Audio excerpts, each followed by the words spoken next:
cara lateral interna del brazo o miembro superior izquierdo, ¿no? Puede también estar a nivel del epigastro, etcétera, ¿no? Es una sensación como que el paciente se atragantara con una carne, un dolor tipo asfixiante. Entonces, esos son los síntomas por isquemia miocárdica.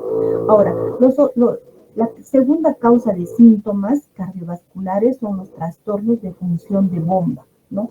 Quiere decir cuando el paciente tiene una obstrucción a nivel de lo que son las válvulas. Puede haber una estenosis, por ejemplo, a nivel de las válvulas, de la mitral, de la tricuspidia, entonces el paciente va a tener estos síntomas de obstrucción de la función de bomba, ¿no?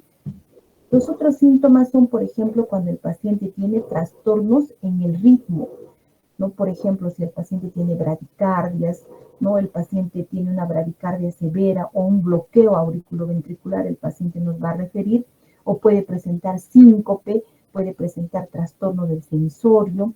Ahora, si el paciente tiene, por ejemplo, taquicardias, o sea, donde el corazón funciona más rápido, el paciente nos va a referir sensación de palpitaciones, nos va a referir que el paciente siente que por momentos se acelera y por momentos se para el corazón. Entonces vamos a tener estos síntomas, ¿no? Ya sea por isquemia miocárdica, por trastornos de la función de bomba, por obstrucción al flujo sanguíneo y por trastornos del ritmo. Entonces vamos a pasar a describir algunos síntomas más importantes. Cuando el paciente tiene estos síntomas por isquemia miocárdica, ya hemos dicho que es porque se está produciendo un desbalance entre la demanda de oxígeno que requiere el miocardio y el aporte. Entonces, esta demanda está aumentada, ¿no? En caso de actividad física o en caso de alguna situación donde haya un aumento del estrés metabólico, ¿no? Pero tenemos las arterias que están cerradas por esta placa aterosclerótica, entonces no llega la suficiente cantidad de sangre al miocardio. Y el paciente nos va a referir este dolor torácico. Ahora, si hay trastornos de bomba, ¿qué va a presentar el paciente? Nos va a referir fatiga, ¿no? Podemos encontrar una elevada presión intravascular en la circulación que se encuentra detrás del ventrículo insuficiente. Por ejemplo, si el ventrículo insuficiente es el ventrículo izquierdo, el paciente pues puede presentar, por ejemplo, disnea, ¿no? Si es del ventrículo derecho, el paciente puede presentar edemas, puede presentar ingurgitación yugular, ascitis, etc. Ahora, cuando hay trastornos de bomba, va a presentar, por ejemplo, el paciente que tiene trastorno de bomba a nivel del ventrículo izquierdo, el paciente puede tener disnea, ¿no? Ya sea en una clase funcional 4, clase funcional 3, y que se va a presentar la congestión pulmonar que nos puede llevar hasta el edema agudo del pulmón. Ahora, si este ventrículo derecho es el que tiene el trastorno de bomba, el paciente va a presentar signos de falla cardíaca derecha, que son el edema periférico, ¿no? También puede ser ascitis, puede ser ingurgitación yugular, etc.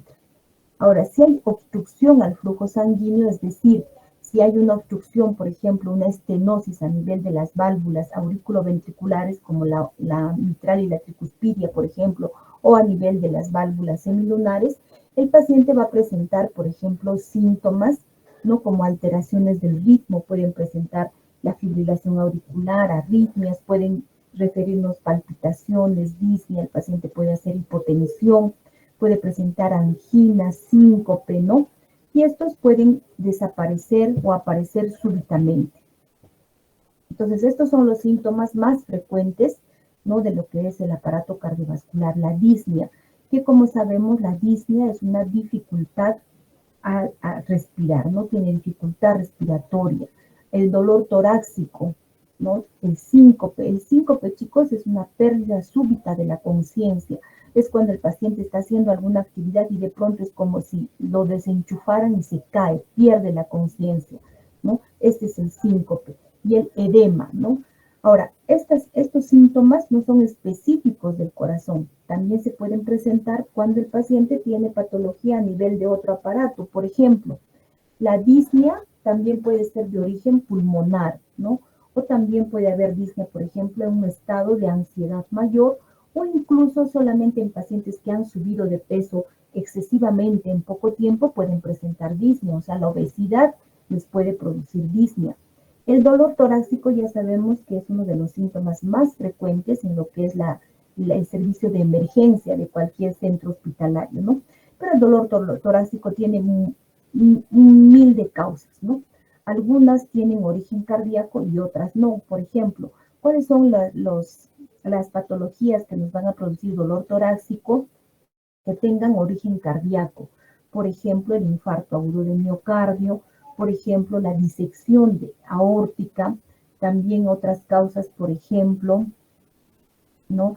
Nos pueden presentar otra causa que no sea cardíaca, por ejemplo, tenemos el tromboembolismo pulmonar o tenemos lo que es hasta una neumonía, ¿no?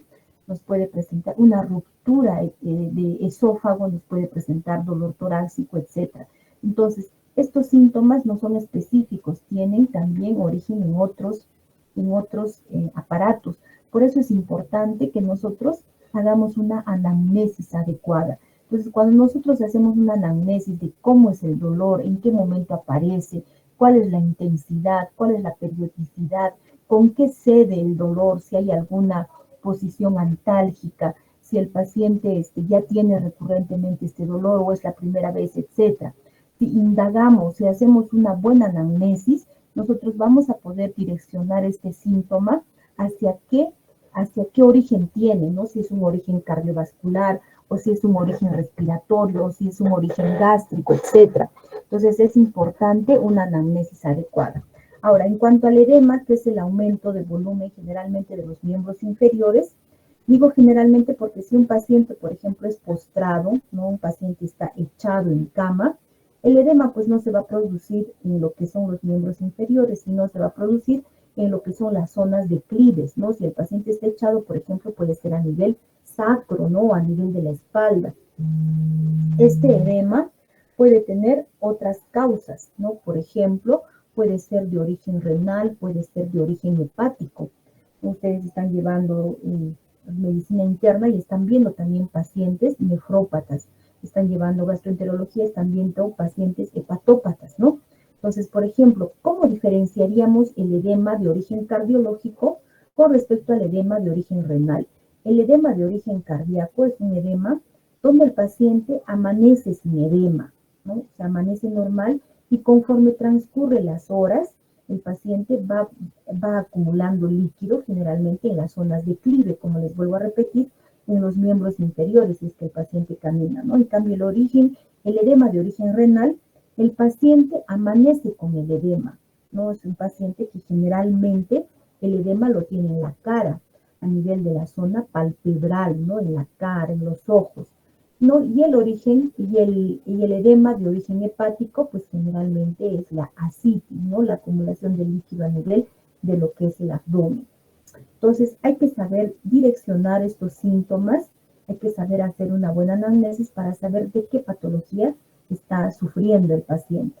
Ahora, el síncope, que es la pérdida súbita de la conciencia, como vuelvo a repetir, tiene un origen más común a nivel neurológico, ¿no? Y si fuera un origen a nivel cardiológico, entre las causas principales tenemos, por ejemplo, las arritmias y tenemos también lo que es la estenosis aórtica. Entonces debemos hacer una anamnesis adecuada. Y la anamnesis, chicos, siempre es importante el tiempo de enfermedad, la forma de inicio, el curso de los signos y síntomas que nos refiere el paciente, ¿no? También los antecedentes, qué patologías tiene el paciente. El paciente cardiológico, como ustedes han visto, los que están rotando cardio, es un paciente ya generalmente mayores, ¿no? Mayores que tienen ya comorbilidad.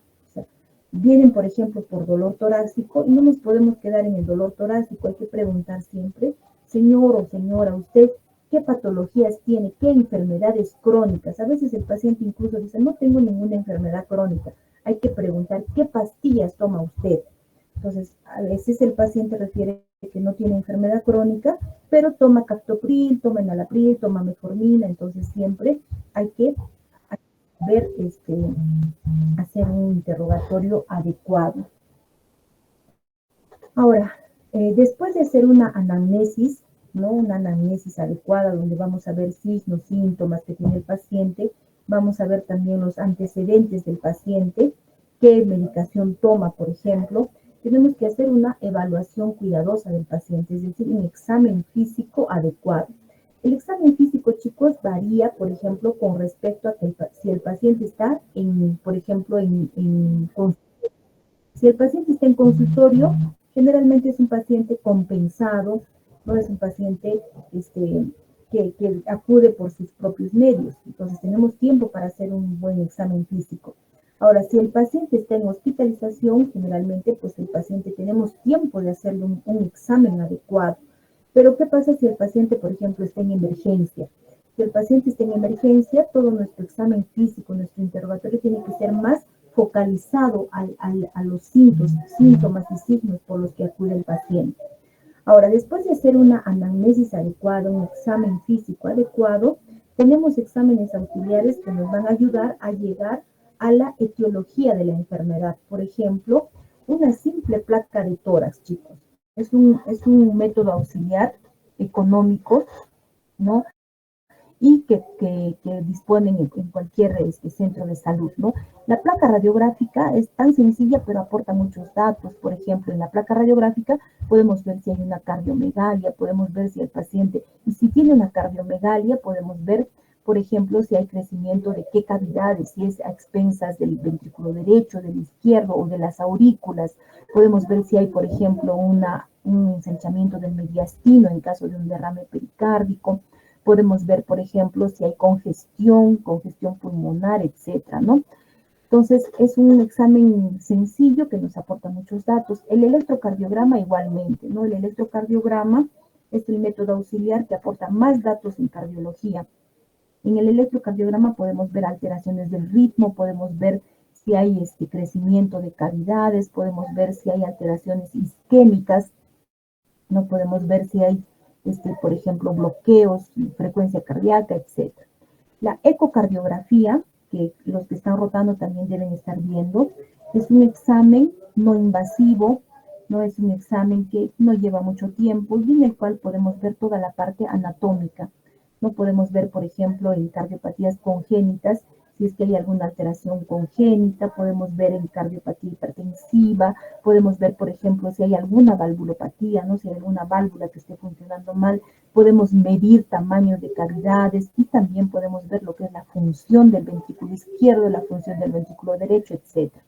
¿No? Y otras técnicas de imagen más avanzadas, por ejemplo, el angioten, por ejemplo, el cateterismo cardíaco, por ejemplo, la perfusión miocárdica, etcétera, o angiografía, son exámenes ya pues mucho más específicos, ¿no? Que debemos saber ya por qué estamos pidiendo esos exámenes. Por ejemplo, yo tengo un paciente que viene con un dolor torácico típico, opresivo, retroesternal, el paciente es hipertenso, es diabético, el dolor tiene las características de ser anginoso. ¿Qué hago? En menos de 10 minutos debo tener un electrocardiograma porque el diagnóstico se está orientando hacia un infarto miocárdico. Entonces, en menos de 10 minutos tengo el electrocardiograma y en el electrocardiograma veo alteraciones del segmento ST, ¿no? O sea, hay un supradesnivel del ST. No se preocupen que esto lo vamos a ver en cardiopatía isquémica. Entonces, ¿qué tengo que hacer? Ya con este paciente ya no voy a pedir pues una placa radiográfica. Si yo veo un ST elevado, este paciente tiene que ser sometido a un cateterismo cardíaco, ¿no? Y seguidamente será sometido a una angioplastía, por ejemplo. Pero son exámenes que ya son mucho más específicos para cada patología, ¿no?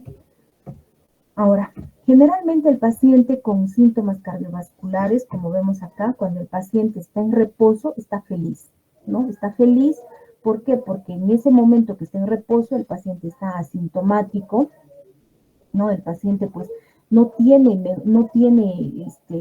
aumenta su demanda miocárdica de oxígeno, entonces el paciente está asintomático. Pero una vez que empieza a hacer actividad física, el paciente recién aumenta la demanda del consumo miocárdico de oxígeno, entonces este paciente empieza a tener los síntomas de los cuales estamos hablando, ¿no? Ahora, en lo que es el examen físico, chicos, es muy importante la presión arterial. Por ejemplo, la presión arterial, cuando ustedes están en consultorio, es fácil tomarla, ¿no? Porque el paciente llega generalmente caminando o en silla de ruedas, pero se puede tomar la presión. Pero muchas veces el paciente también llega a emergencia, ¿no? Llega a emergencia en una camilla. Entonces, en ese momento, pues el paciente no va a estar sentado, está echado. A veces puede estar con trastorno del sensorio o muchas veces el paciente va a estar chocado, chicos. El paciente puede llegar y no se le ausculta la presión porque el paciente puede tener shock, ya sea cardiogénico, sea un shock séptico, un shock hipovolémico, etc. Entonces, en esos casos se debe tomar la presión arterial de tipo palpatorio, ¿no? O sea, hay que palpar la presión, no se va a escuchar, ¿no? La manera correcta de tomar la presión arterial es cuando el paciente previamente ha descansado por lo menos unos 5 minutos, no ha fumado, no ha tomado café horas antes, ¿no? El paciente debe estar sentado con las piernas apoyadas sobre una superficie dura y el brazo no debe estar, como en este caso, colgando, ¿no? El brazo debe estar apoyado sobre una superficie dura. Entonces se coloca el brazalete a 2 centímetros de la flexura del codo, luego se palpa el pulso radial, se puede palpar con los dedos índice y medio, y se insufla el manguito, ¿no? Se insufla, perdón, tiene 2 cordones, ¿no? El brazalete tiene dos cordones. Al medio debe quedar lo que es la arteria humeral. Entonces, una vez que que insuflamos, palpamos el pulso. Una vez que desaparece el pulso, seguimos insuflando unos 20 a 30 milímetros por encima y recién ponemos el estetoscopio a nivel de la arteria humeral y vamos bajando de 2 a 3 milímetros por segundo. En caso de que el paciente tenga una arritmia, debemos bajar a 1 milímetro por segundo. Entonces, vamos escuchando. El primer ruido que escuchamos es la presión sistólica y el último ruido es la presión diastólica. Entonces, en lo que son los ruidos auscultatorios, vamos a tener los ruidos de Korokov. Los ruidos de Korokov es el primer ruido, el sistólico, luego va bajando hasta que hay incluso una desaparición o conocida como el gran silencio, ¿no? Desaparece y luego de unos segundos vuelve a aparecer el tercer ruido de Korokov. Y el último es el diastólico. Entonces debemos saber diferenciar cuáles son los determinados ruidos, ¿no? Ahora, en el electrocardiograma también podemos encontrar esto, ¿no? Si el paciente, por ejemplo, nos dice, tengo palpitaciones, siento que por momentos se acelera y por momentos mi corazón para, dice el paciente. Entonces sacamos un electrocardiograma y podemos encontrar esto. Miren, chicos, este es un latido normal que está intercalado con una extrasístole ventricular, ¿no? Ahí el paciente nos va a referir eso. Ahora, la placa radiográfica, miren, la placa radiográfica nos sirve para ver el tamaño del corazón. Miren, la silueta cardíaca desde acá hasta la punta no debe exceder en el 50% de lo que es el índice torácico total, ¿no? También es importante ver qué cavidades están crecidas. En esta placa radiográfica, por ejemplo, hay una cardiomegalia leve, porque fíjense que es más del 50% del índice torácico total. Entonces acá vemos primero lo que es el callado de la aorta. Segundo, vemos, miren, el cono de la pulmonar, que en este caso está prominente. Normalmente el cono de la pulmonar debe ser cóncavo, ¿no? Luego vemos lo que es la aurícula izquierda y el ventrículo izquierdo. Y a este nivel vemos, ¿no?, lo que son la aurícula derecha, ventrículo derecho. También podemos ver si hay, por ejemplo, congestión pulmonar. Entonces, siempre es importante evaluar el riesgo de enfermedad coronaria en los pacientes, utilizando también el dosaje, por ejemplo, de lo que es el perfil lipídico, ¿no? Por ejemplo, hay pacientes que son delgados, pero sin embargo tienen dislipidemia. ¿De qué hablamos cuando decimos dislipidemia? De un colesterol total alto, de un colesterol LDL elevado, unos triglicéridos elevados y de un colesterol HDL bajo, ¿no? Entonces, si tiene este perfil lipídico, el paciente tiene una dislipidemia. Ahora, en otros exámenes, por ejemplo, en sangre, como la proteína C reactiva, que es un marcador de inflamación, también puede estar elevado en algunos pacientes. Entonces, cuando nosotros hacemos unidad clínica, vemos lo que son los signos y síntomas que nos refiere el paciente. Hacemos una anamnesis adecuada y llegaremos pues a unos probables diagnósticos, ¿no? Nuestros diagnósticos sindrómicos. Y no solamente vamos a llegar a eso, sino tenemos que ver cuál es la etiología probable. Por ejemplo, si el paciente tiene, digamos que el paciente tenga una enfermedad valvular, ¿no? Por ejemplo, que sea una mujer joven que tiene una estenosis o una insuficiencia de la válvula mitral. Tengo que pensar, ¿y qué le ha llevado a este paciente a esta patología? ¿No? Probablemente haya tenido una fiebre reumática que le ha dejado esta secuela. Tengo que ver también si hay anormalidades anatómicas, si hay anormalidades fisiológicas y qué grado de discapacidad funcional tiene el paciente, ¿no? No es igual, por ejemplo, un paciente que llega con una clase funcional 1 que una clase funcional 4.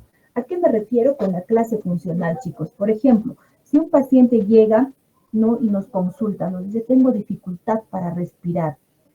Esa dificultad respiratoria o conocida también como disnea, la vamos a clasificar según esta clasificación de la NIJA, ¿no? Que es muy conocida. Se clasifica en 4 clases, como vemos acá. La clase 1, ahora, ¿por qué se clasifica así? Es de acuerdo a la actividad física de cada persona, porque no todos tienen la misma actividad física. Hay pacientes que son sedentarios, hay pacientes que son también atletas, ¿no? Entonces, no podemos clasificar igual en estos pacientes porque tienen diferente actividad física. Entonces, por eso es que esta clasificación de la disnea se hace de acuerdo a la actividad física de cada paciente. Entonces, la clase funcional 1 es cuando el paciente no tiene limitación a hacer su actividad física normal. La clase funcional 2 es cuando el paciente tiene limitación a hacer sus actividades físicas normales. Por ejemplo, si es un atleta, digamos que el paciente corre 2 kilómetros diarios, ¿no? Entonces, si ya tiene dificultad para hacer esta carrera de 2 kilómetros, pues ya tiene clase funcional 2. Pero si el paciente, digamos que es sedentario, ¿no? Es un paciente que trabaja en una oficina, que no hace actividad física, entonces para él, pues caminar de bajar del segundo piso al primer piso, esa puede ser su actividad física común. Entonces, si ya tiene una dificultad para hacer esta actividad física, hablamos de la clase funcional 2. La clase funcional 3, chicos, es cuando ya el paciente tiene dificultad respiratoria para hacer actividades físicas menores a las habituales. Por ejemplo, el paciente nos puede decir, me canso o me agito cuando me peino, cuando como, cuando me amarro los zapatos, etcétera, ¿no? Y la clase funcional 4 es cuando ya el paciente tiene síntomas al estar en reposo. O sea, es un paciente que por más que está sentado o está echado, está con esta dificultad respiratoria. Es muy importante evaluar esta clase funcional porque, como todos se darán cuenta, no es igual el pronóstico, no es igual el tratamiento de un paciente con clase funcional 1 que con clase funcional 4. Entonces, es importante hacer esta clasificación de acuerdo a la clase funcional, ¿no? Ahora, si nosotros, por ejemplo, estamos pensando, un minutito, chicos, por favor. Aló, la Dolmercito. Sí, ya Dolmercito, ya, a las 4:30, sí. Entonces, chicos, si nosotros estamos frente a un paciente que tiene, por ejemplo, el dolor torácico de tipo de origen isquémico, ¿no? Vamos a pensar en una patología como es la cardiopatía isquémica, ¿no? Donde hay daño, por ejemplo, a nivel de las arterias. Entonces tenemos que estar pensando en cuál será la etiología de los síntomas que nos refiere el paciente. Ahora, hay algunas enfermedades también sistémicas que nos van a producir o van a agravar los síntomas cardíacos. Por ejemplo, si es un paciente que ya tiene cardiopatía isquémica, ¿no? Y a eso se le suma una anemia aguda, ya sea por una hemorragia gástrica, una hemorragia, en caso de mujeres, por ejemplo, una hemorragia del tracto genitourinario, etcétera, ¿no? Entonces, esta anemia va a agravar los síntomas del paciente cardiovascular. Ahora, por ejemplo, una tirotoxicosis, ¿no? Un paciente que sea hipertiroideo puede presentar, por ejemplo, una tormenta tiroidea y nos puede producir una fibrilación auricular, ¿no? Entonces, hay que ver también qué patologías pueden agravar los síntomas cardiovasculares de los pacientes. Entonces, el diagnóstico, Al diagnóstico vamos a llegar con una buena historia clínica, con un examen físico adecuado, y a eso podemos ayudarnos con los métodos auxiliares como el electrocardiograma, la placa de tórax, algunos análisis de sangre, etc. Es importante también los antecedentes del paciente, ¿no? Por ejemplo, puede haber una historia familiar de muerte súbita en el paciente. Entonces, en este caso, por ejemplo, podemos pensar en una cardiomiopatía hipertrófica, como vemos acá. Miren estas paredes del ventrículo izquierdo muy engrosadas, ¿no? Ahora, hay algunos datos también que nos deben hacer pensar que el paciente puede tener una causa, por ejemplo, una causa genética. Por ejemplo, pacientes con talla alta que presenten pectum excavatum, aracnodactilia, dilatación de la aorta, etc. Puede ser pues un paciente, por ejemplo, portador del síndrome de Marfan, que va también, que parte del síndrome son las cardiopatías cardiovasculares. Puede haber también historia de una enfermedad coronaria precoz. ¿A qué nos referimos? Por ejemplo, cuando el paciente nos dice mi mamá ha muerto de infarto, ¿no? Pero hay que preguntar a qué edad ha muerto, porque si la mamá ha muerto a los 70, 80 años, ya no es una causa, ya no es un antecedente familiar importante, pero si la mamá ha muerto antes de los 60 años, o si el papá antes de los 55 años, entonces sí tiene el paciente una carga familiar, ¿no? Para hacer una enfermedad coronaria. Ahora, hay familias de hipertensos, hay familias que ya saben que todos son hipertensos, hay familia de diabéticos, hay familia de dislipidémicos. Entonces, es importante preguntar los antecedentes familiares. También es importante, chicos, saber los hábitos nocivos, ¿no? Preguntar los hábitos nocivos. Por ejemplo, si el paciente es fumador, ¿no? O hay familias de fumadores. También otros patrones de comportamiento, como por ejemplo familias que consumen mucha sal. También eso es importante. Ahora, por ejemplo, pacientes obesos, por ejemplo, pacientes sedentarios, pacientes que comen comida chatarra. Entonces, eso también es importante preguntar. En el examen físico, la capacidad funcional que ya hemos dicho, ¿no? Que puede ser en clase 1, 2, 3 o 4, la actividad física habitual. Hay que preguntar siempre al paciente, ¿y usted qué actividad física diaria hace? ¿No? También es importante preguntar qué tratamiento recibe el paciente. De repente el paciente no nos dice que tiene falla cardíaca, pero nos dice que toma digoxina, nos dice que toma furosemida, espironolactona, etcétera, ¿no? Puede ser un paciente en falla cardíaca, ¿no? Hay que preguntar también, si en caso hay pacientes que toman, por ejemplo, anticoagulantes, ¿no? Entonces es importante preguntar qué tratamiento está recibiendo el paciente. Y otros exámenes para llegar al diagnóstico que, como ya hemos dicho, son de gran importancia, como el electrocardiograma, la placa de tórax, etc. Ahora, también es importante ver cuáles son los factores agravantes, ¿no? O qué errores nos pueden hacer, qué factores nos pueden llevar a los errores, ¿no? Por ejemplo, cuando nosotros no hacemos una buena historia, no hacemos un buen examen, podemos abusar de los exámenes auxiliares, sobre todo los invasivos, que a la vez nos pueden pues distraer del diagnóstico adecuado.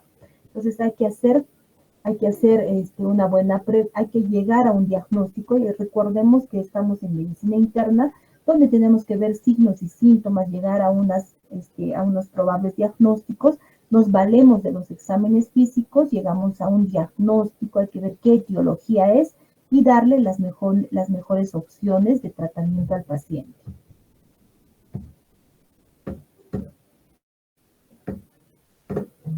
Entonces, estos chicos, disculpen un minutito. Aló. Doctor, buenas tardes. Buenas tardes, ¿qué tal? El doctor Gaña de emergencia. ¿Cómo está, doctor? Dígame. Doctorita, por favor, ¿usted está programada de RT? Sí, doctor, pero desde las 8 de la noche. Ya, porque tenemos un paciente con infarto. Vino el doctor Copaja, pero no ha dejado en stand-by al paciente. Ya son media hora, doctora, ¿no? Media hora con dolor. Ajá. Qué raro, doctor, porque el doctor Copaja ha debido verle si está en interconsultas. Pero debe estar ahí, doctor, o el doctor Grajeda deben estar en consulta. Ya. Por favor, doctor, porque yo desde las 8 estoy de RT. Ya, Ya, gracias, doctor. Entonces, chicos, esto es solamente para recordarles la importancia de lo que es la anamnesis y el examen físico. ¿Tienen alguna pregunta, chicos, hasta acá?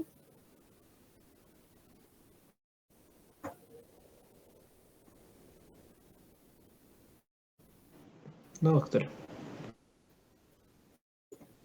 Todo claro, entonces, ¿no? Ya, chicos, entonces, después de ver cuáles son las principales causas en lo que son... A ver, un minutito, por favor, me he quedado preocupada por ese paciente. Voy a ver quién está en la tarde.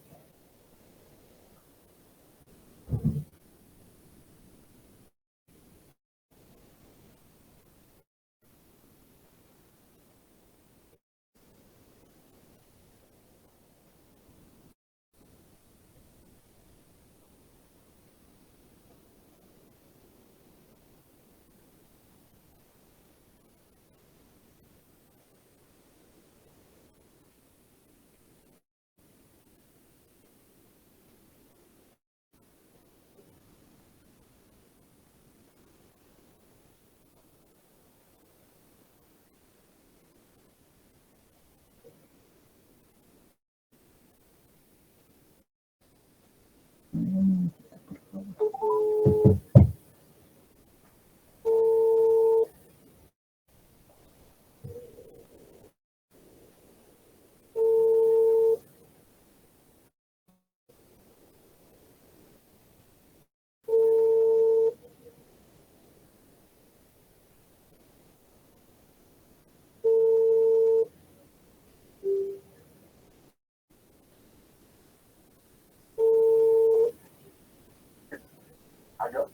Doctor, está el doctor Grajeda y el doctor Kenny ahorita para interconsultas.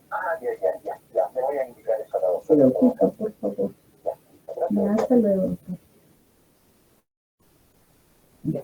Entonces, chicos, después de ver lo que es la anamnesis, qué signos y qué síntomas presenta el paciente, vamos a ver lo que es el examen cardiovascular. Entonces, el examen físico, ¿no? Es el método más importante, no es reemplazable por ningún método auxiliar.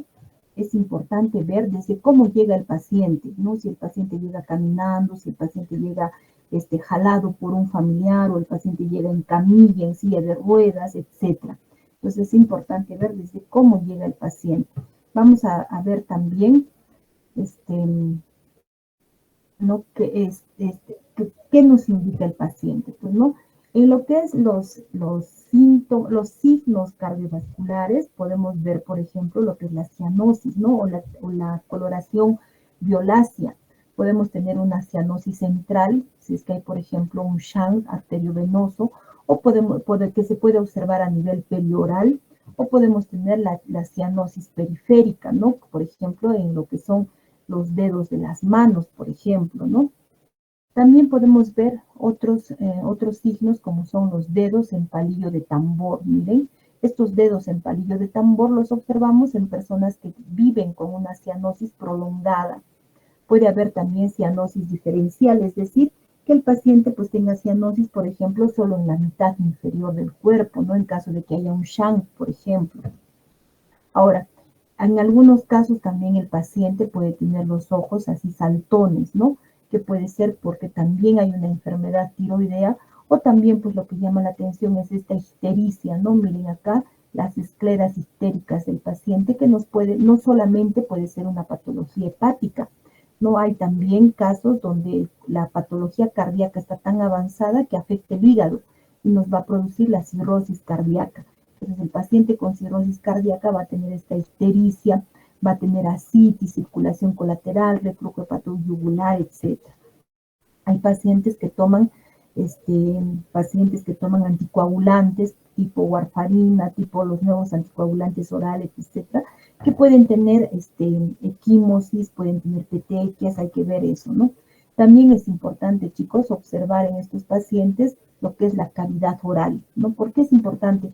La cavidad oral nos da datos acerca de la higiene de cada paciente, ¿no? Por ejemplo, En caso de que hayan pacientes que tienen daño a nivel de las válvulas, generalmente hacen complicaciones de endocarditis infecciosa y la principal fuente de entrada de los gérmenes es la cavidad oral.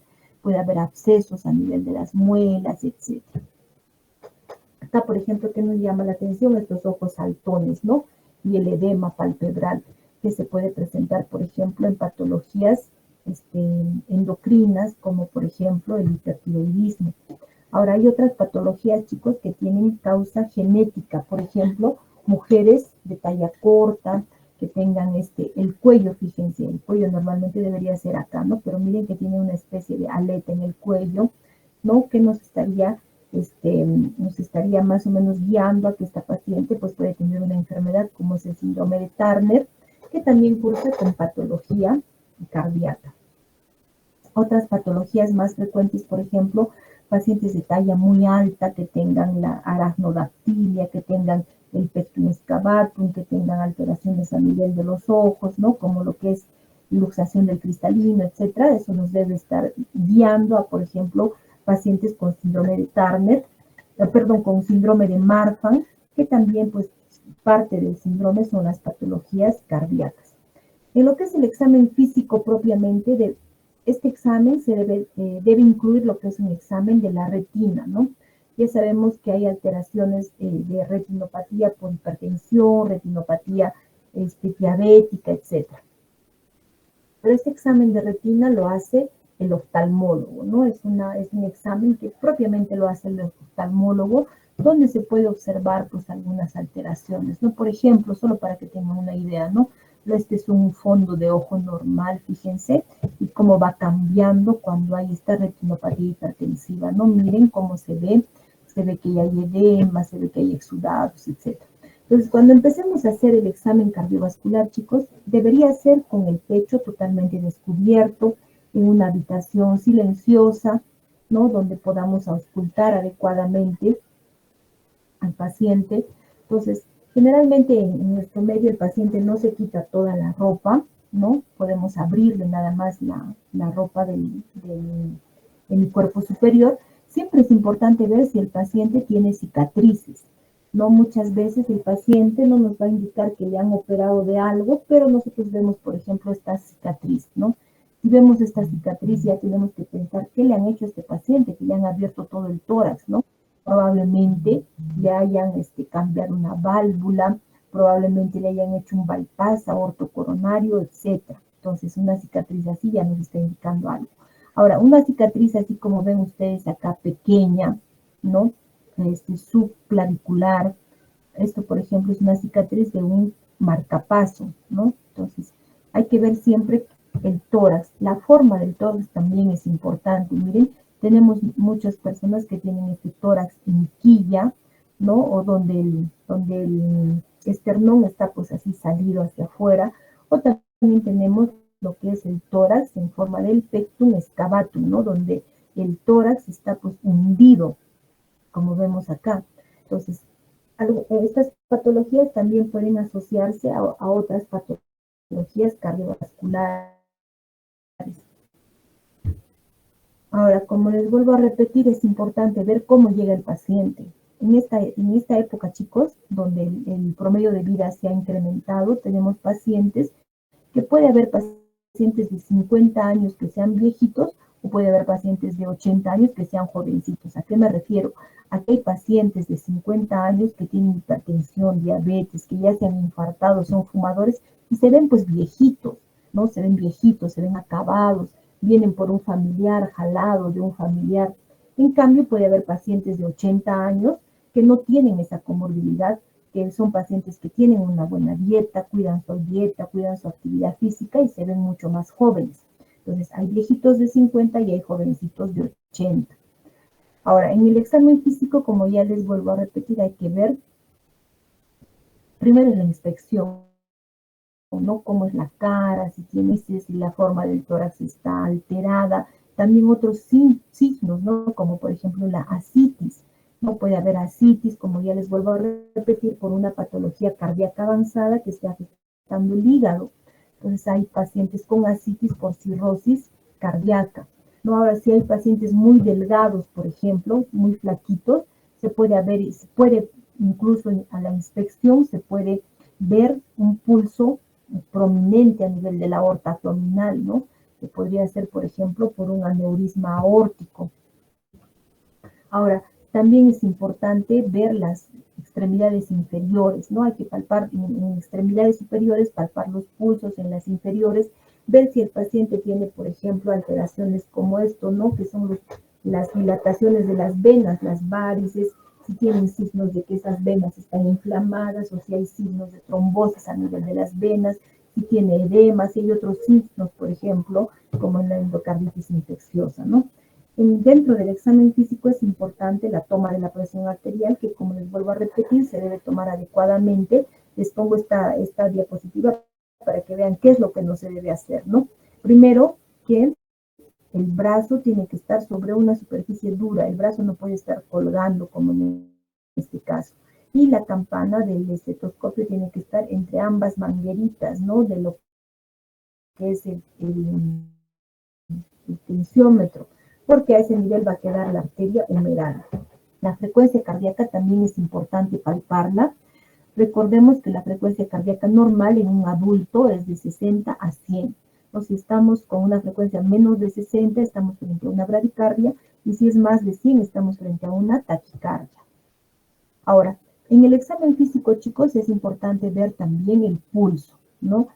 El pulso que puede ser un pulso aórtico, ¿no? Que lo podemos palpar, por ejemplo, a nivel de las carótidas, o también puede ser el pulso periférico, ¿no? Que podemos tomar el pulso a nivel radial, a nivel humeral, a nivel pedio, a nivel popliteo, etc. Entonces, el pulso también es importante, pero el pulso es pues una parte de semiología que ya ustedes la tienen que tener como conocimiento previo. Solo para hacer un pequeño recuerdo, el pulso, como les dije, lo podemos palpar en varios puntos, ¿no? Y tenemos pues lo que son los diferentes pulsos, tipos de pulso, ¿no? Por ejemplo, un pulso importante que deben recordar es el pulso parvus et tardus, ¿no? Que se presenta cuando el paciente pues tiene un bajo gasto cardíaco, por ejemplo. Ahora, lo que sí es importante, chicos, y he preguntado en el examen y he visto que ha quedado también un poquito flojo, es el pulso paradójico. ¿Qué es el pulso paradójico? El pulso paradójico es cuando nosotros tomamos la presión arterial del paciente, por ejemplo, la presión sistólica está en 110, ¿no? Entonces nosotros le hacemos al paciente que haga una inspiración forzada. Normalmente la presión sistólica cae, pero no debe caer más de 10 milímetros de mercurio. Si cae más de 10 milímetros de mercurio, estamos frente a un pulso paradójico presente, ¿no? Entonces, o sea, ¿qué es el pulso paradójico? Es una respuesta exagerada, no es una respuesta fisiológica exagerada. Normalmente la presión arterial sistólica cae en la inspiración, pero no debe caer más de 10 milímetros de mercurio. Si cae más de 10 milímetros de mercurio, estamos frente a un pulso paradójico presente que vamos a tener en los pacientes, por ejemplo, que tienen derrame pericárdico y se están complicando con taponamiento cardíaco. Otras causas también se puede presentar, por ejemplo, en la pericarditis constrictiva, ¿no? Entonces es importante saber qué es el pulso paradójico. Esto con respecto a lo que es el pulso. Ahora, ¿tienen alguna pregunta, chicos?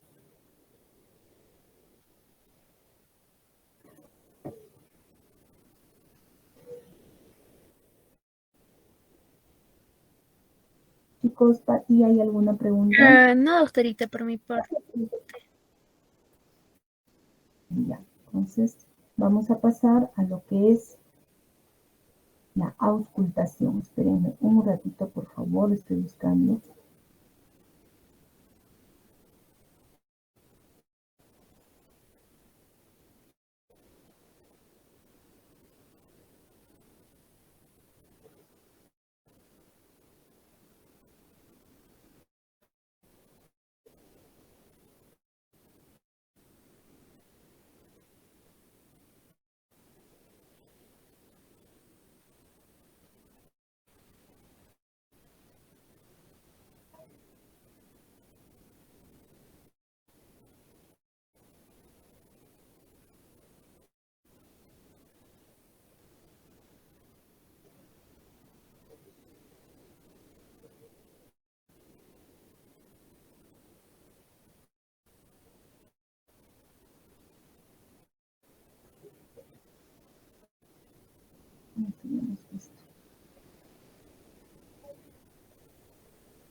chicos, espérenme 5 minutitos, voy a traer mi USB porque no encuentro acá esta clase de auscultación.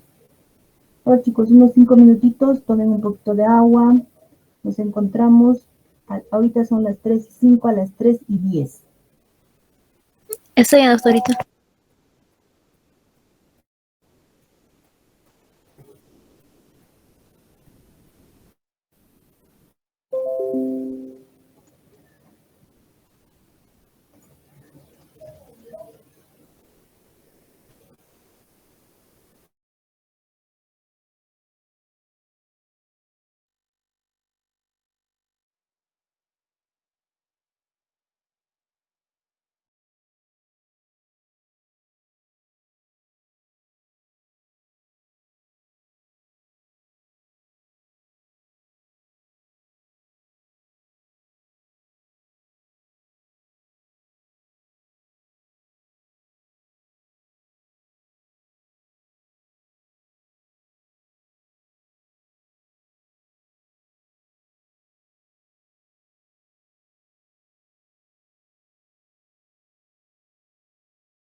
chicos, ¿están ahí? Sí, doctora, sí nos encontramos acá, doctor. Sí, doctora. Sí, doctora. Entonces vamos a... Están viendo mi pantalla, ¿no? Sí, Sí se doctora. ve, doctora. Entonces vamos a ver acá.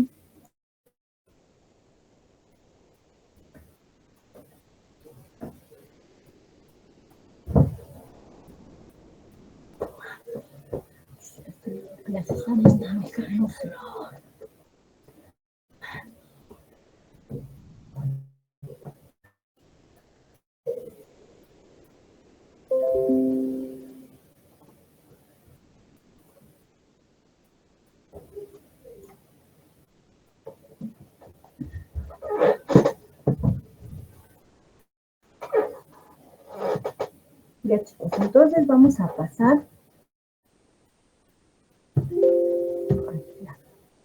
Vamos a pasar a lo que es el examen cardiovascular propiamente, ¿no? Entonces, en lo que es el examen cardiovascular, ya hemos dicho primero la inspección, la palpación. Muchas veces, chicos, la palpación es una parte del examen físico que no lo hacemos, pero es importante, por ejemplo, aportar datos sobre el choque de punta, ¿no? El choque de punta que debe ser, como vemos acá, a nivel del quinto espacio intercostal, línea medio clavicular, y si vemos, pues, que el choque de punta está desplazado hacia la izquierda, pensaremos en una patología que esté haciendo que el corazón se desplace hacia la izquierda o hacia el lado derecho, etcétera, ¿no? También podemos palpar los impulsos ventriculares, podemos palpar, por ejemplo, los frénitos, ¿no? Que es el pulso palpable. Ahora, la percusión también es una parte del examen físico que muchas veces no lo llevamos a cabo, pero que también es importante, por ejemplo, en patologías como el derrame pericárdico, ¿no? Por ejemplo, si es que hay un derrame pericárdico, pues vamos a tener que hay una zona timpánica que está mucho más aumentada en tamaño, ensanchada, ¿no? Ahora, la parte más importante del examen físico cardiovascular es la auscultación. La auscultación deberíamos realizarla en una habitación silenciosa.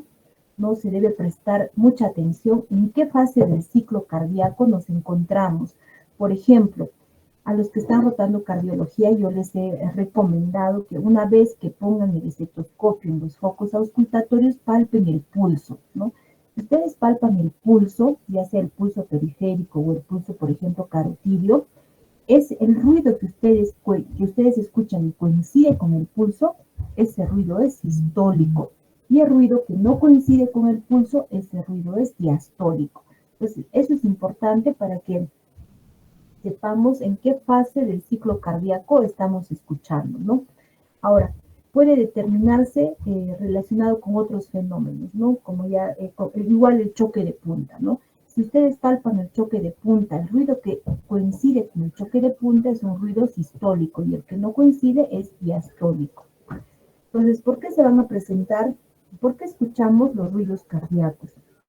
Los ruidos cardíacos escuchamos por una abrupta aceleración y desaceleración de la sangre al pasar por determinadas cavidades. Vamos a tener 4 ruidos cardíacos, ¿no? Un minutito, por favor.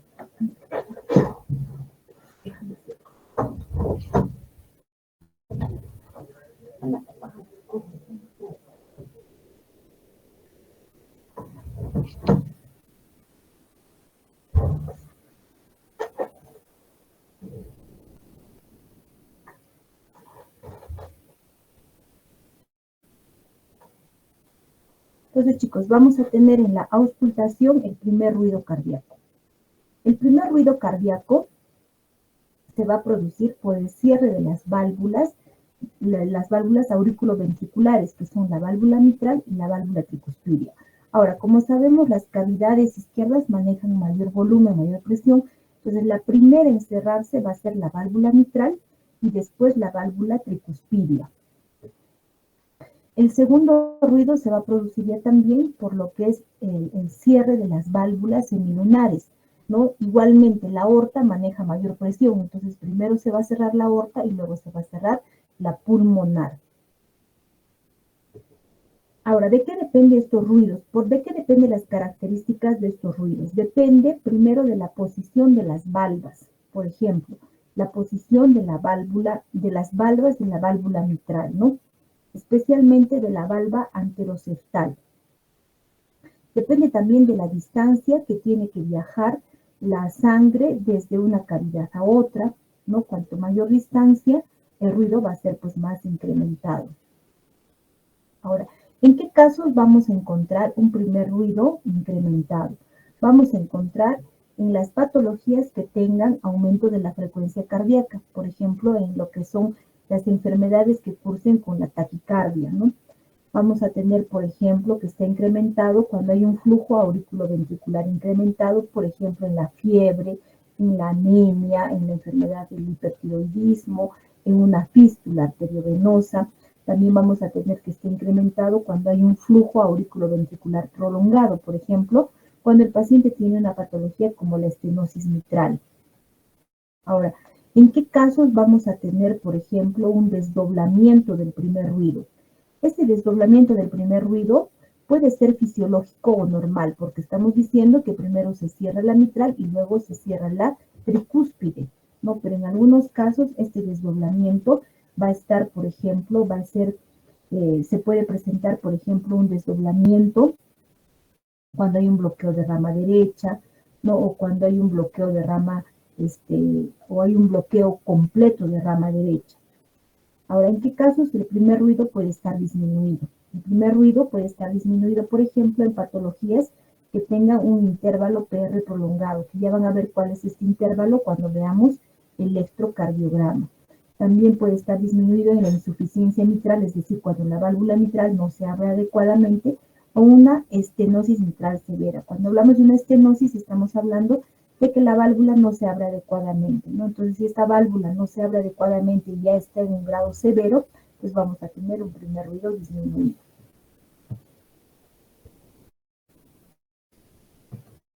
Ahora, ¿en qué casos vamos a tener un segundo, el segundo ruido? Vamos a hablar del segundo ruido, ¿no? El segundo ruido se va a presentar porque hay por el cierre de las válvulas semilunares. Primero se cierra lo que es la válvula aórtica y luego la válvula pulmonar. También hay un desdoblamiento fisiológico normal porque primero se cierra la aorta, ¿no? Que maneja mayor presión, mayor volumen, y después se cierra la pulmonar. Ahora, ¿en qué casos podemos tener un desdoblamiento del segundo ruido? Puede ser el desdoblamiento fisiológico o también pues, se puede presentar en lo que es el bloqueo de rama derecha, ¿no? Especialmente si el bloqueo de rama derecha es un bloqueo completo. También se puede presentar, por ejemplo, en otras patologías como cuando hay la presencia de un marcapaso en el ventrículo izquierdo, cuando hay una estenosis pulmonar, en una embolia pulmonar, o también se puede presentar en casos como la comunicación interauricular.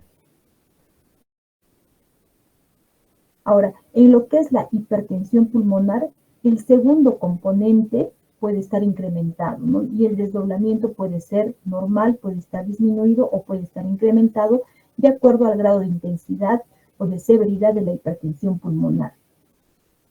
Ahora también, por ejemplo, si hay un cierre precoz de la aorta, también se puede presentar en lo que es la insuficiencia mitral o se puede presentar en la comunicación interventricular.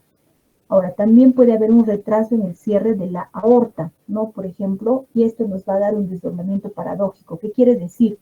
Que primero vamos a escuchar el componente pulmonar y luego el componente aórtico, ¿no? Se puede presentar también en el bloqueo completo de rama izquierda, se puede presentar cuando hay extrasistolia ventricular derecha, cuando hay una estenosis aórtica o cuando hay un cortocircuito de izquierda a derecha, también cuando hay una hipertensión arterial sistólica, en la cardiopatía isquémica y también en la insuficiencia cardíaca.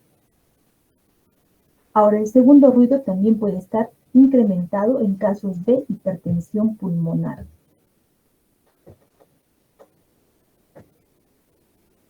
Entonces vamos a tener los ruidos, vamos a separarlos en ruidos sistólicos y en ruidos diastólicos, ¿no?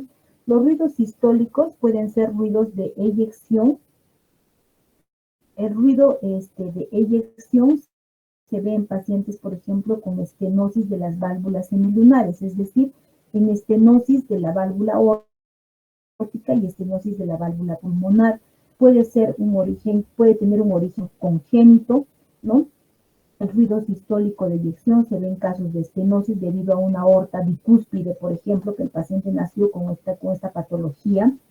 El ruido sistólico debido a estenosis aórtica suele desaparecer o se hace más suave conforme aumenta la severidad de la estenosis aórtica. Por ejemplo, si la valva se va calcificando, ¿no? Ahora, ocasionalmente puede identificarse ruidos sistólicos eyectivos en pacientes que no tienen ni estenosis pulmonar ni estenosis aórtica, sino que tienen, por ejemplo, una dilatación de la raíz aórtica, así como una dilatación de la pulmonar. Los ruidos sistólicos no eyectivos, estos ruidos no pueden ser, se escuchan como los clic no eyectivos, ¿no? Son ruidos sistólicos no eyectivos porque no están relacionados con la eyección de la sangre. Estos clic o ruidos no eyectivos generalmente se escuchan hacia la mitad de la sístole. Son característicos de patologías, por ejemplo, como el prolapso de la válvula mitral,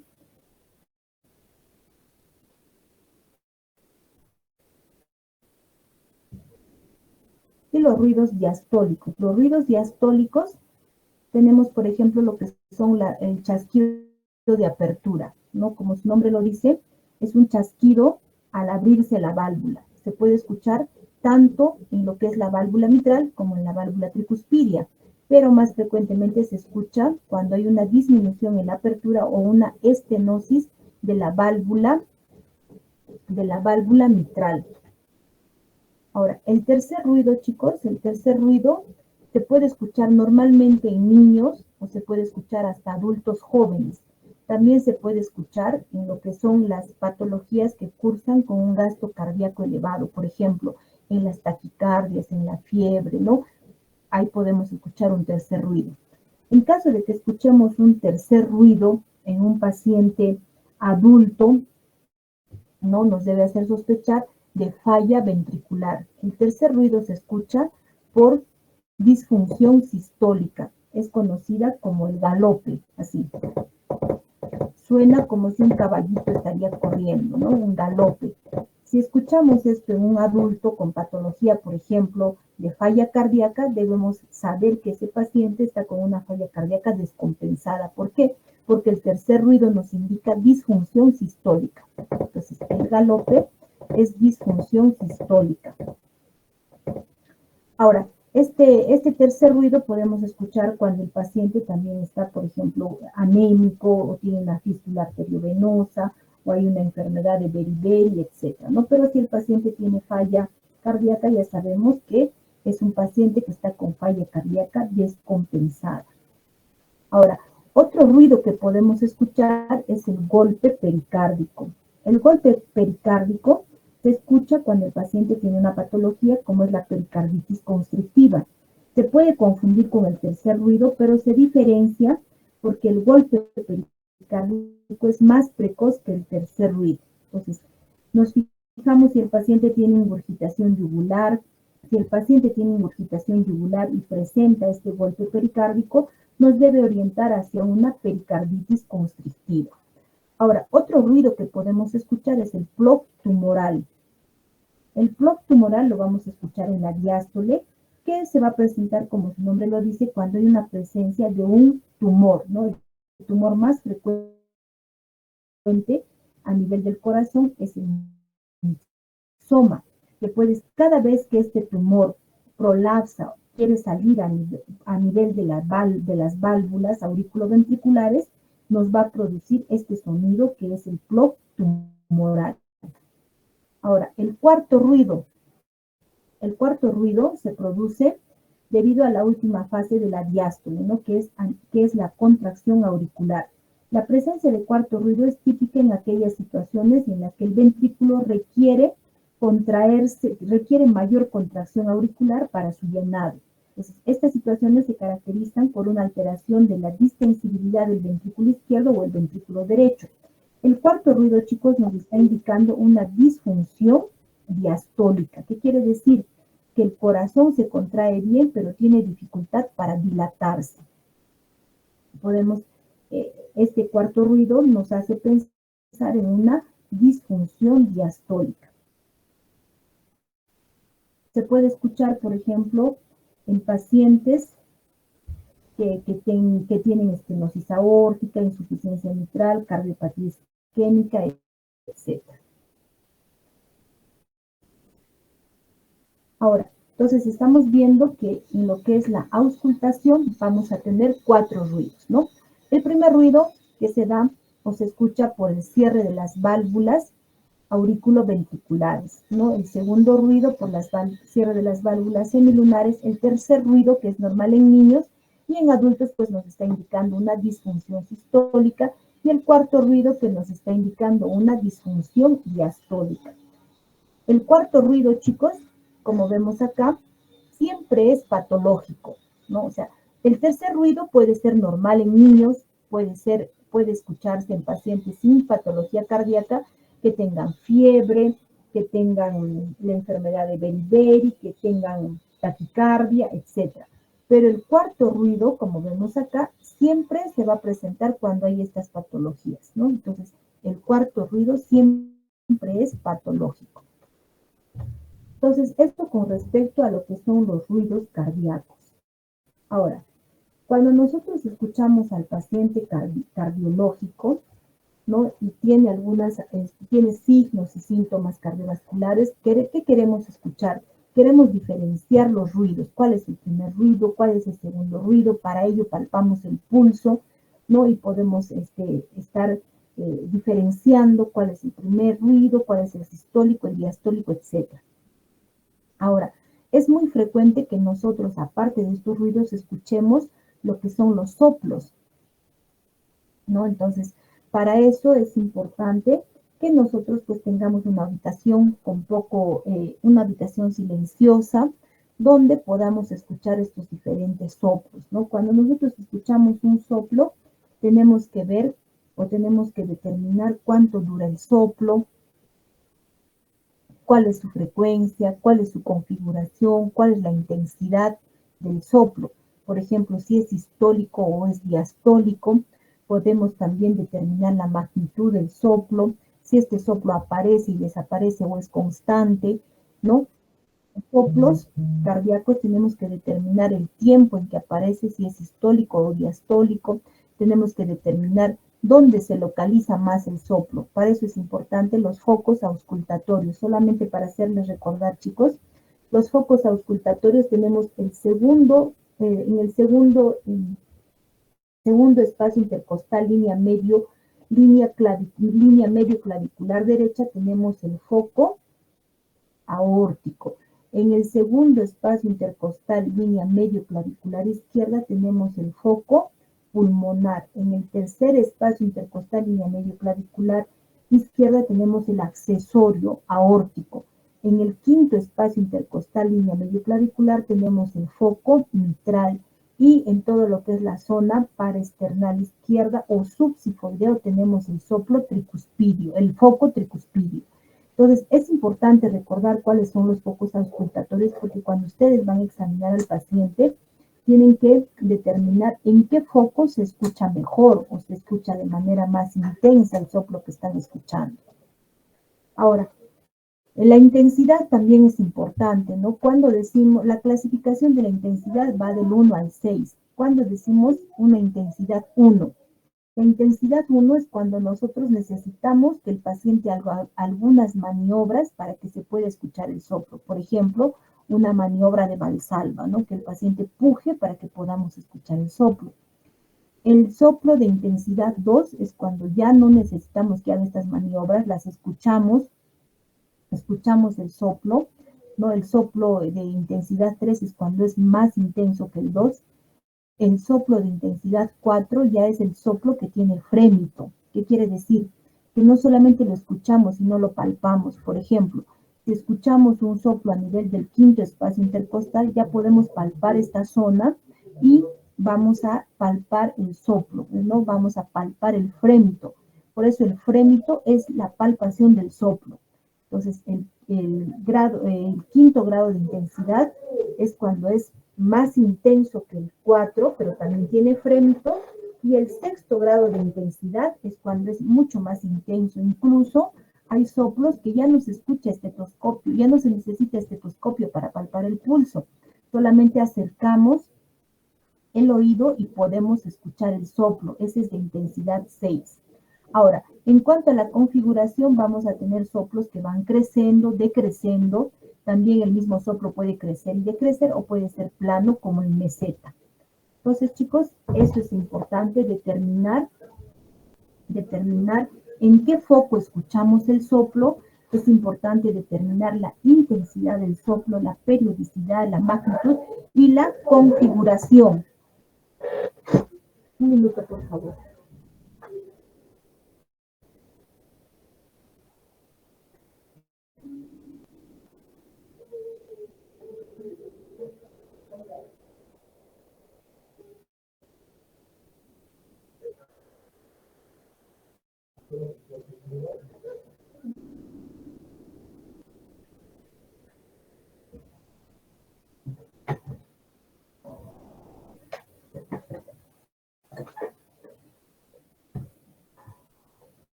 Entonces los soplos, chicos, también los vamos a ver o los vamos a determinar como soplos sistólicos y soplos diastólicos, ¿no?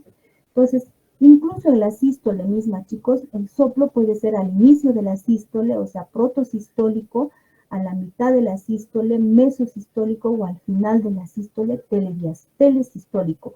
O también puede durar toda la sístole, ¿no? Y ser holosistólico. Igualmente, en lo que es la diástole, puede ser al inicio de la diástole, a la mitad o al final de la diástole. Hay algunos soplos también que van a abarcar tanto la sístole como la diástole. Esos soplos se llaman soplos continuos. Entonces, vamos a ver algunas características de los soplos. Primero vamos a empezar con lo que son los soplos sistólicos. Entonces, los soplos sistólicos que lo escuchamos al inicio de la sístole son los soplos protosistólicos, ¿no? Este soplo, por ejemplo, es característico de lo que es la insuficiencia mitral aguda. Esto se va a producir por esta diferencia de presiones entre el ventrículo y la aurícula izquierda, y por eso se va a escuchar este soplo al inicio de la sístole. También se puede escuchar este soplo protosistólico, por ejemplo, en lo que es la insuficiencia tricuspidia aguda, o se puede escuchar en la comunicación interventricular, ¿no? Que es una cardiopatía congénita cianótica, cuando es de tipo muscular y es pequeña. También se puede escuchar en la insuficiencia tricuspidia que no cursa con hipertensión pulmonar, y también en lo que es la insuficiencia mitral aguda. Ahora, los soplos mesosistólicos, o sea, el soplo que escuchamos en la mitad de la sístole, tienen carácter de ser eyectivo. Se puede escuchar tanto en la estenosis aórtica como en la estenosis pulmonar. También podemos escuchar, por ejemplo, en lo que es la cardiopatía hipertrófica, ¿no? Se puede escuchar también en otras patologías, ¿no? Por ejemplo, en lo que es la estenosis aórtica. Ahora, este soplo, chicos, el soplo mesosistólico, como su nombre lo dice, se va a escuchar en la mitad de la sístole. Entonces, si escuchamos este soplo en la mitad de la sístole, en lo que son niños, lo más frecuente es que sea un soplo funcional. ¿Y por qué se escucha este soplo? Se escucha porque los niños tienen pues una pared torácica delgada. Entonces, al tener esta pared torácica delgada, se va a escuchar cómo pasa el flujo sanguíneo y esto nos va a hacer escuchar este soplo. Entonces, depende mucho de la edad del paciente, ¿no? Si escuchamos este soplo mesosistólico en niños, la causa más frecuente es un soplo funcional, que quiere decir que no haya una patología anatómica, sino que sea solamente un soplo funcional. Pero si escuchamos el soplo mesosistólico en pacientes adultos, la causa más frecuente de este soplo mesosistólico es la estenosis aórtica. Entonces, es muy importante la edad del paciente para que pensemos cuál es la causa del soplo mesosistólico.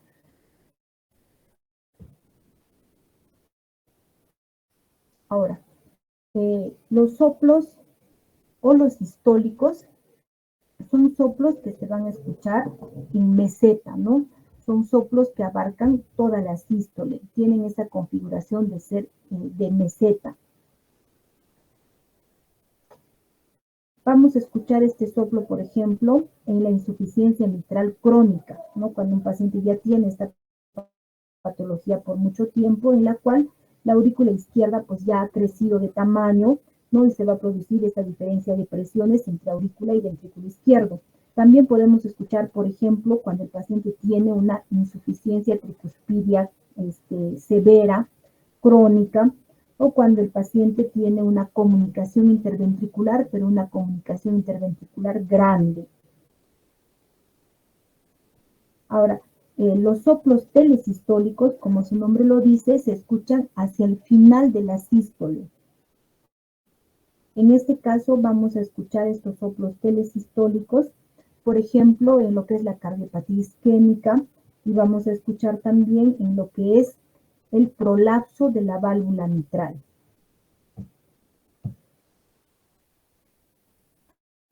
Ahora, los soplos diastólicos. Los soplos diastólicos, como su nombre lo dice, son soplos que vamos a escuchar durante la diástole, ¿no?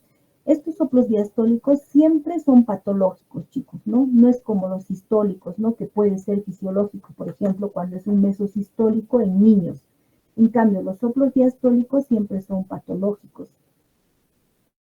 Vamos a tener los soplos,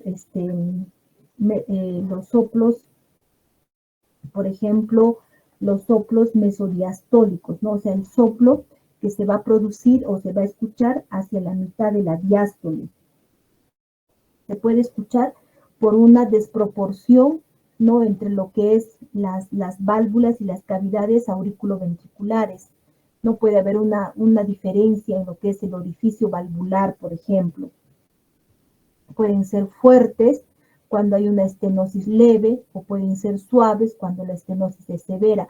¿Eso de qué depende? Por ejemplo, del grado de calcificación de las válvulas, ¿no? Por ejemplo, si hablamos de una estenosis, hablamos de una apertura inadecuada. Entonces, si es una estenosis leve, o sea, se abre pero no se abre adecuadamente, el soplo va a ser fuerte.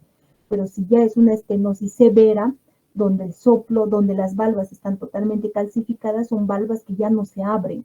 Entonces, nos puede dar una intensidad suave. Entonces, estos soplos no depende de la severidad del grado de intensidad, sino depende de qué tan precoz es el soplo, ¿no? Si es más precoz, nos está indicando una severidad mayor.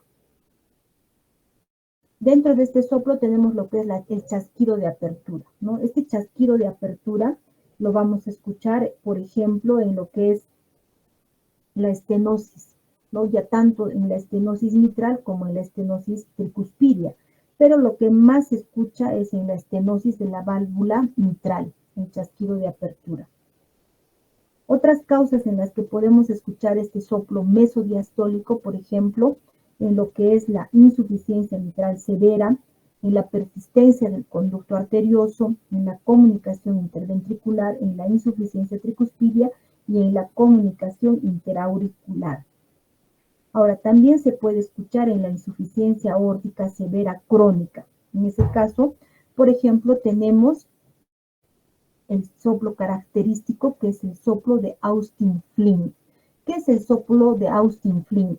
Es cuando tenemos una insuficiencia aórtica severa, entonces tenemos un gran flujo regurgitante desde el ventrículo izquierdo, desde la aorta hacia el ventrículo izquierdo, y este flujo hace que no se abra adecuadamente la válvula mitral. Ahí es donde se escucha el soplo de Austin-Flynn.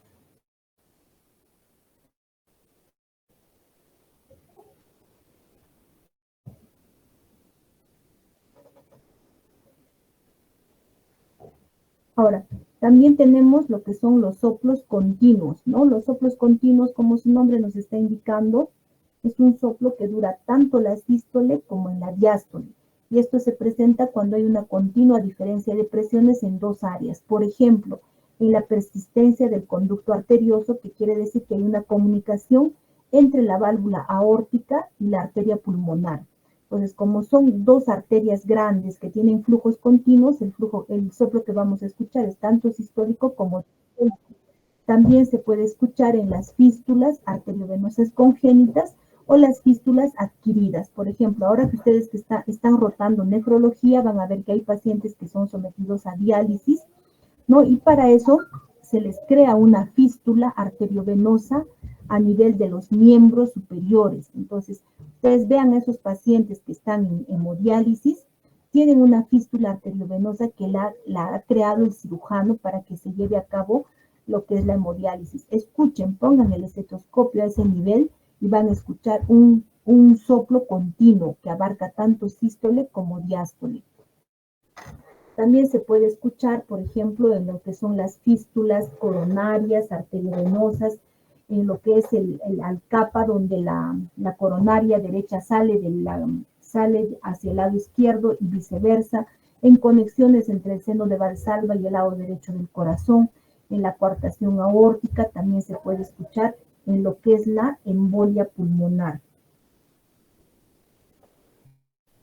Hay otros soplos, chicos, que son soplos benignos, ¿no? Son soplos que nos pueden hacer pensar en una patología, pero son soplos transitorios, como por ejemplo el soplo mamario. Como su nombre lo dice, el soplo mamario se escucha en mujeres que están dando de lactar. Esto porque hay una hipervascularización a nivel de las mamas, ¿no? Y cuando uno comprime, ¿no? Comprime el estetoscopio, este soplo desaparece, ¿no? Y además es transitorio, pues es solamente en la época donde la mujer está dando de lactar. Otro sonido, ¿no? Porque no es soplo, pero nos puede hacer confundir con un soplo, es el zumbido venoso. ¿No? El zumbido venoso se escucha en la fosa supraclavicular. Desaparece totalmente con la presión del estetoscopio, en especial si el paciente gira la cabeza hacia la zona del examinador. Entonces, estos son sonidos que nos pueden hacer confundir con un soplo. Ahora, el frote pericárdico tiene la característica de que es un sonido más rudo. Es como que ustedes están frotando vuestro cabello en el oído. Tiene esa característica, es más rudo. Se puede presentar, por ejemplo, en pacientes que tienen pericarditis, pero tiene la característica de que no es constante, ¿no? O sea, no es como el soplo que nosotros lo escuchamos constante, sino este frote aparece y desaparece así de manera muy rápida.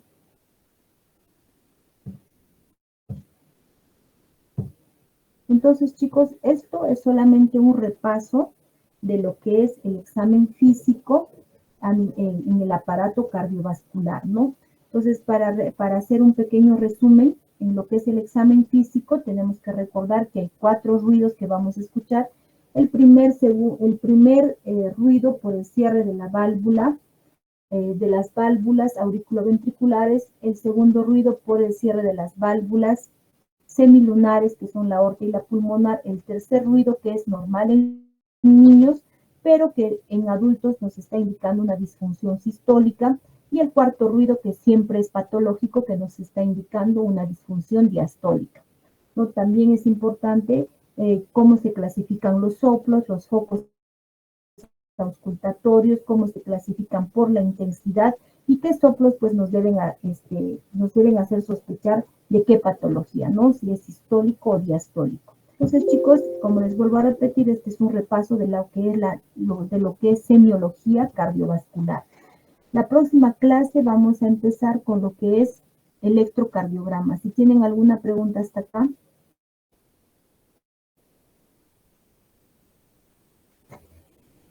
No, doctor, está todo claro. Ya, chicos, entonces la clase está quedando grabada de todas maneras. Igual yo le voy a hacer llegar las diapositivas a la delegada, pero la clase está quedando grabada. Chicos, entonces nos vemos la siguiente. Como les vuelvo a repetir, no podemos tener clases virtuales porque de todas maneras, chicos, es muy importante que sea presencial, ¿no? Hay más interacción, ustedes también tienen más atención, lo hacemos de manera más dinámica, entonces, en lo posible, chicos, no más clases virtuales.